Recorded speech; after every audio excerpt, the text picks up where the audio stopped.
ಸೀಮೆಣ್ಣೆ ಇಲ್ಲ ಅಪ್ಪ. ಅವಾಗ ಬೆಂಗಳೂರಲ್ಲಿ ರೇಷನ್ ಅಂಗಡಿಗೆ ಹೋಗಿ ಕೊಟ್ಬಿಡೋರು ನಮ್ಮ ಮನೇಲಿ. ನಮ್ಮೂರಲ್ಲಿ ಯಾವಾಗಲೂ 4 ಸೇರ್ತೀವಿ ಅಂದ್ರೆ ಹೆಣ್ಮಕ್ಳಿಗಾಗಲ್ಲ. ನಾನು ನಮ್ಮ ಮನೆ ಕ್ರಿಶ್ಚಿಯನ್ ಮಾಡ್ಸೋಣ ಅಂತ ಇಲ್ಲ ಅಲ್ವಾ, ಇಲ್ಲಿ ಅಲ್ಲಿ ಅಡುಗೆ ಮಾಡ್ತಿದ್ದೆ. ಇವ್ನು ಕ್ರಿಶ್ಚಿಯನ್ ಊಟ ಮಾಡ್ತಾನೆ ಅಂತ ಕರ್ಕೊಂಬ. ಬೇಡ ಮಗ, ಬರ್ತೀನಿ, ಆಮೇಲೆ ಬರ್ತೀನಿ. ಆಯ್ತು, ಒಳ್ಳೇದು, ಸಿಗ್ತೀನಿ, ತಿರ್ಗಾ ಬರ್ತೀನಿ ನಿಮಗೆ. ಆರಾಮಾಗಿರ್ರಿ. ಹಾಂ, ಸರೋತದೆ. ಹಾಂ,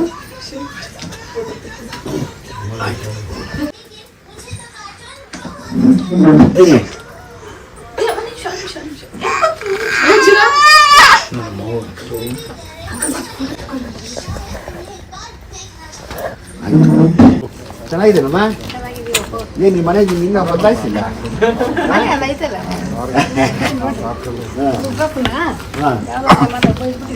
ಏನಂತ? ಸರಿ,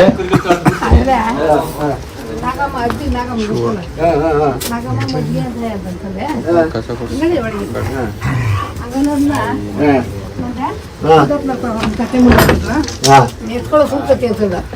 ಎತ್ಕೊಳ್ಳೋ ಸೂರ್ಕತ್ತಿ? ಎತ್ಕೊಳ್ಳೋ ಸೂರ್ಕತ್ತಿ ಅಂತ ಓಡ್ ಬಂದ್ಬಿಟ್ಟೆ.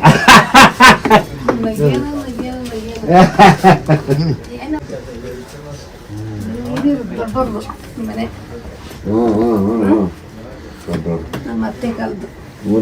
ಎಷ್ಟು ವರ್ಷ ಆಗದಮ್ಮ ಈ ಮನೆಕ? ಅಯ್ಯ, ಅದೆಷ್ಟು ವರ್ಷ ನನಗೆ ಗೊತ್ತಿಲ್ಲ. ಏನೊಂದು ನನಗೆ 50 ಆಯ್ತು, ಇದೊಂದು 20, ಇದಕ್ಕೊಂದು 100 ಜಾಸ್ತಿ ಆಗದ ಹೇಳಪ್ಪ. ಅಲ್ಲಮ್ಮ, ಒಂದು 70-80 ವರ್ಷ ಆಗಿಲ್ಲ ಈ ಮನೆಕ? ಆಗ ಇನ್ನ ಜಾಸ್ತಿನೇ ಆಗದೆ ಅಲ್ಲ, 70-80 ಆಗದಿದ್ದು. ಅಲ್ಲಿ ಇರ್ತೀನಿ, ಸುಮ್ಮನೆ ಇಲ್ಲಿ ಇದ್ದಿದ್ದು ರೂಢಿ. ಇಲ್ಲಿ ಆ ರೂಢಿ ಅದು ಬಿಡಲ್ಲ, ಅದು ಜೀವ ಎಳಿತಾ ಇರ್ತದೆ.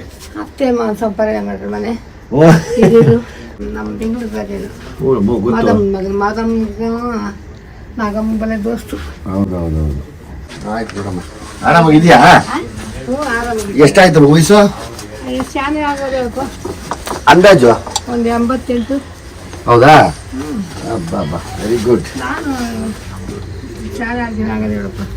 ನೀನು ಅಪ್ಪನ ದೊಡ್ಡವಳ? ನೀನು ನಮ್ಮ ಅಪ್ಪನ ದೊಡ್ಡವಳ? ನೀನು ದೊಡ್ಡವರೇ. ನಮ್ಮ ಅಪ್ಪನಿಗೆ ಒಂದು 77-78 ಆಗಿತ್ತು. ಹಂಗಾರೆ ಒಂದು 80 ಮುಟ್ಟಿದಂಗಿದ್ಯಾ ನೀನು? ಎಷ್ಟೋ ವರ್ಷ ಹೋಯ್ತು ಮನೆ. ಹೆಚ್ಚಿನ ವಿಡಿಯೋಗಳಿಗೆ ಪ್ರತಿಧ್ವನಿ ಯೂಟ್ಯೂಬ್ ಚಾನೆಲ್ ಸಬ್ಸ್ಕ್ರೈಬ್ ಮಾಡಿ, ಬೆಲ್ ಐಕಾನ್ ಕ್ಲಿಕ್ ಮಾಡಿ.